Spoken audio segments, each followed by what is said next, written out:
Perayaan kaum Melayu di Malaysia. Pada tanggal 1 Syawal tahun Hijrah, seluruh masyarakat yang beragama Islam di dunia akan menyambut Hari Raya Aidilfitri. Di Malaysia, sambutan Hari Raya disambut oleh orang Melayu memandangkan majoriti mereka yang beragama Islam di Malaysia datang daripada kaum Melayu. Hari Raya Aidilfitri ini disambut sebagai tanda kemenangan umat Islam setelah berjaya menyelesaikan kewajipan berpuasa selama sebulan di bulan Ramadan. Hari Raya Aidilfitri ini ditentukan harinya apabila anak bulan Syawal iaitu Ru'yah dapat dilihat pada penghujung bulan Ramadan.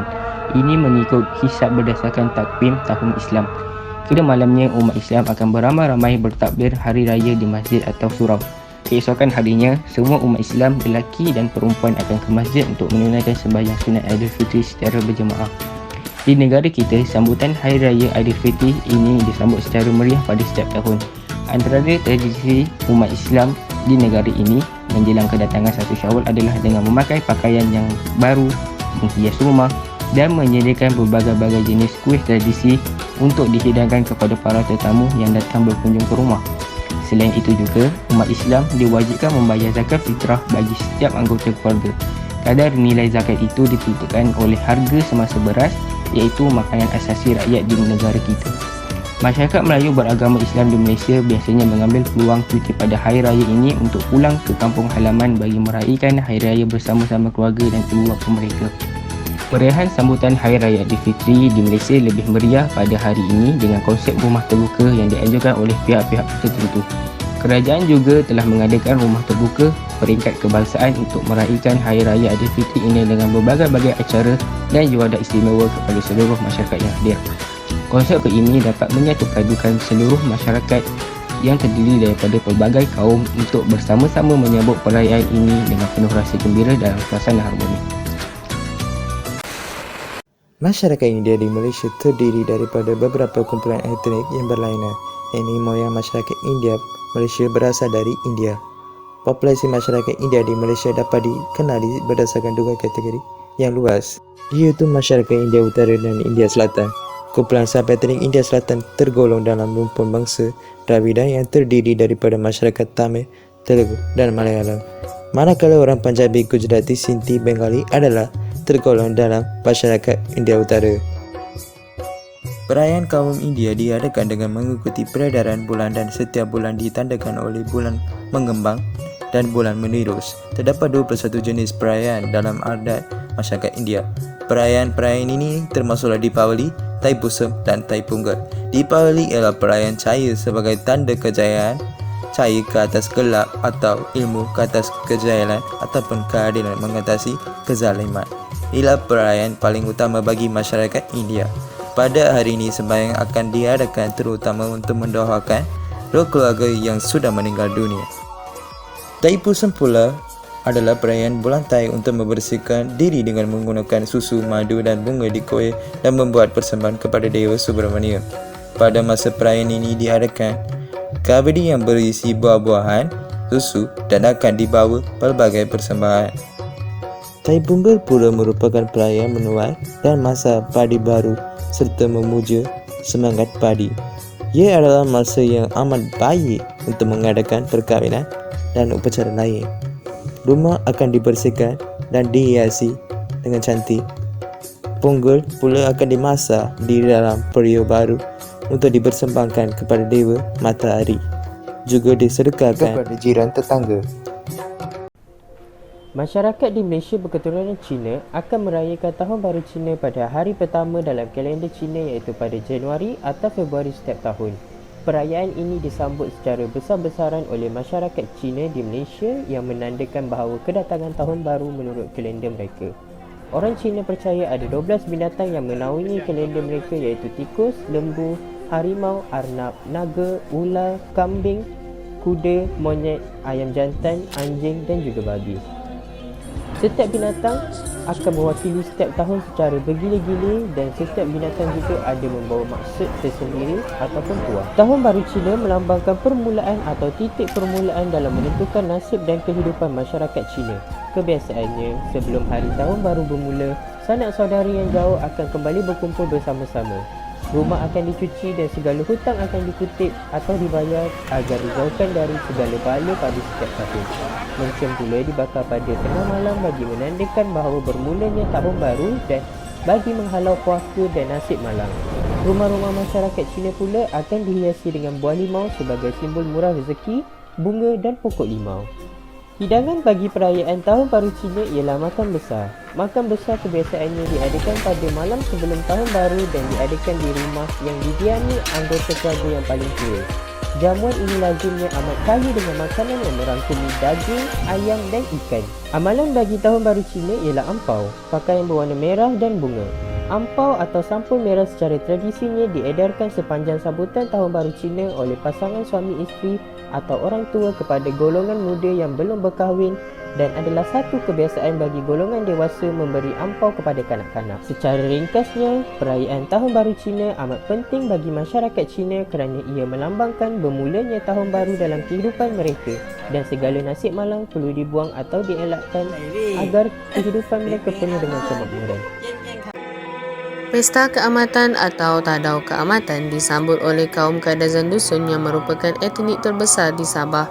Pesta Keamatan disambut bagi meraihkan hasil tuai yang baik yang mana ia juga disambut oleh kaum lain yang terdapat di Sabah.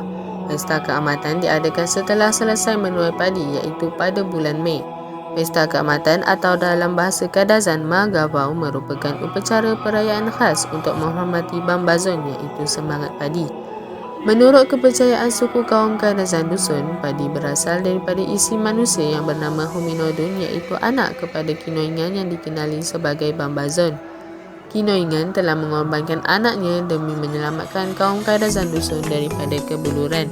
Sejak itu, wujudnya kepercayaan bahawa padi mempunyai semangat yang diberi nama Bambazon kerana sebahagian mayat Hominodun itu dianggap telah mengeluarkan benih padi. Bermula dari kejadian inilah, kaum Kadazan Dusun memulakan upacara Pesta Keamatan seperti yang dirayakan pada hari ini. Perayaan seumpama ini diadakan dengan harapan agar rezeki akan datang bertambah baik dan lumayan. Upacara penghormatan terhadap semangat padi ini dilakukan setelah padi-padi selesai dituai dan dimasukkan ke dalam ketawai atau tangkup iaitu bekas tempat menyimpan padi. Antara sambutan yang diadakan ialah persembahan dan pertandingan tarian Sumazau yang mana ia ditarikan oleh kaum petani yang terdiri daripada lelaki dan perempuan berpakaian tradisional beserta iringan paluan gong. Tarian ini ditarikan dengan kedua-dua tangan diangkat ke paras bahu dan dikibar-kibarkan umpama kibasan sayap burung mengikut alunan rentak yang dimainkan. Selain daripada persembahan tarian Sumazau, diadakan juga pertandingan nyanyian dipanggil Sogan Boy, pertunjukan bida badan dan Ratu Cantik atau Unduk Ngadau. Antara hidangan popular semasa perayaan ini ialah tapai atau kinomol iaitu sejenis arak tradisional yang diperbuat sama ada daripada beras atau ubi kayu. Di Sarawak terdapat kaum yang mengadakan perayaan gawai iaitu kaum Iban dan kaum Bidayu. Kaum Iban atau kaum Dayak Iban adalah salah satu rumpun Dayak yang terdapat di Sarawak, Kalimantan Barat, Brunei dan Tawau Sabah. Dalam bahasa Iban, Iban bermaksud orang atau manusia. Salah satu acara paling menarik pada perayaan gawai adalah ngajat lesung. Penari akan menunjukkan kekuatan dengan mengangkat lesung penumbuk padi dengan menggunakan giginya. Ketika perayaan ini berlangsung, perhiasan tradisional yang diperbuat oleh manik-manik yang diwarisi dari nenek moyang mereka yang tidak ternilai harganya akan dipakai untuk dipamerkan. Anak dara kaum Iban juga mengenakan perhiasan perak bagi menunjukkan lagi kecantikan paras rupa mereka. Pesta gawai dianggap berakhir apabila ranyai atau pokok istiadat dibuang. Ngajat adalah tarian semasa menyambut gawai bagi orang-orang Iban di mana orang Iban sebelum berperang dan selepas musim menuan. Pada zaman dahulu, ia ditarikan selepas mereka kembali berperang. Penari memakai pakaian tradisi seperti sirat, gagung atau baju burung. Topi yang dihiaskan dengan bulu-bulu burung juga akan dipakai oleh penari. Gagung merupakan sejenis baju yang tebal dan keras diperbuat dari kulit haiwan seperti kulit beruang tetapi tidak dijahit kiri dan kanannya. Tarian ini ditarikan dengan berdiri di atas bulatan langsaran ke atas dan ke bawah. Penari akan melompat bersama iringan lagu. Setiap rentak yang dimainkan bersesuaian dengan upacaranya. Bagi gawai sandau ari, gendang rayah dimainkan untuk tetamu kehormat dan orang yang menyambut gawai untuk berrayah sambil membawa tengkorak musuh. Penari akan memegang pedang di tangan kanan dan perisai di tangan kiri dan menghayunkan badannya ke kiri dan ke kanan seperti sedang berdepan dengan musuh. Lagu iringan dibunyikan dari alat-alat seperti gong besar kecil, gendang, tawak, bebendai, engkurumung dan sapih. Saya mendapati bahawa perayaan-perayaan yang diraihkan di Malaysia melambangkan sesebuah agama dan budaya sesebuah kaum. Saya menggunakan Hari Raya Aidilfitri sebagai contoh. Jika dilihat dari sudut agama, umat Islam akan beramai-ramai pergi ke masjid maupun surau untuk mendirikan solat sunat Aidilfitri. Jika dilihat dari sudut budaya pula, setelah mendirikan solat Aidilfitri, seluruh warga tidak mengira kaum akan ziarah menziarahi keluarga, saudara mara, kawan-kawan serta jiran tetangga. Hal ini dapat merapatkan dan mengeratkan ikatan silaturahim. Di sini kita dapat lihat bahawasanya sesuatu perayaan sebenarnya tidak seluruhnya hanya mengikut antara kaum maupun budaya. Kepelbagaianlah yang membuatkan satu budaya itu tampak indah dan menyatukan satu Malaysia tidak kira kaum dan agama. Tegasnya, Malaysia merupakan negara yang aman walaupun terdiri daripada pelbagai kaum. Itu sahaja daripada saya. Sekian, terima kasih. Menurut kajian ini, saya dapat mengenal pasti serba sedikit mengenai perayaan yang terdapat di Malaysia seperti Hari Raya Aidilfitri, Hari Raya Aidiladha, Tahun Baru Cina, Deepavali, Hari Keamatan dan Hari Gawai. Hasil daripada perayaan tersebut jelaslah menunjukkan bahawa Malaysia sememangnya mempunyai keunikan yang terunggul kerana terdapat pelbagai kaum, bangsa dan budaya. Perayaan tradisi ini melahirkan perpaduan terhadap bangsa di Malaysia, melahirkan nilai hormat menghormati antara kaum dan perpaduan bertambah erat dengan kunjung-mengunjung antara kaum semasa perayaan. Bab kata pepatah, bersatu kita teguh, bercerai kita roboh. Sebagai rakyat Malaysia, kita haruslah duduk semeja, berganding bahu dan bekerjasama dalam mengeratkan perpaduan tanpa mengira kaum, agama, budaya dan warna kulit demi masa depan negara yang cerah serta merealisasikan konsep Satu Malaysia demi kesejahteraan bersama. Sebagai rakyat Malaysia, saya berbangga dengan negara kita kerana terdapat pelbagai kaum dan perayaan tradisi. Menerusi kajian ini, saya dapat mempelajari dan mengetahui akan asal-usul bersejarah di sebalik sesebuah perayaan yang disambut di Malaysia. Saya dapati bahawa setiap perayaan yang disambut mempunyai kisah dan latar belakang yang tersendiri yang mana ia merupakan peristiwa bersejarah yang perlu terus dikenal atau diambil iktibar darinya. Masyarakat Malaysia yang terdiri daripada rakyat yang berbilang kaum semestinya kaya dengan pelbagai budaya dan adat. Budaya dan adat menjadi satu keunikan bagi setiap kaum di Malaysia. Untuk melihat keunikan budaya dan adat sesuatu kaum bukan sahaja semasa kehidupan harian mereka, malah ia lebih terselah semasa sambutan perayaan mereka berlangsung. Semasa hari perayaanlah kita dapat lihat pakaian tradisional sesuatu kaum itu diragakan, pelbagai makanan tradisional dihidangkan dan terdapat juga perayaan yang menyambut dengan tarian-tarian tradisional tertentu sebagai simbol kepada perayaan berkenaan. Kepelbagaian budaya di Malaysia yang unik ini menjadi satu tarikan kepada orang luar untuk mempelajari budaya yang terdapat di Malaysia. Malah dengan perbezaan inilah masyarakat majmuk saling mengenali antara satu sama lain dengan berusaha untuk mempelajari keunikan kaum lain. Melalui kajian ini, kami dapat mengenal pasti serba sedikit mengenai perayaan-perayaan kaum yang terdapat di Malaysia.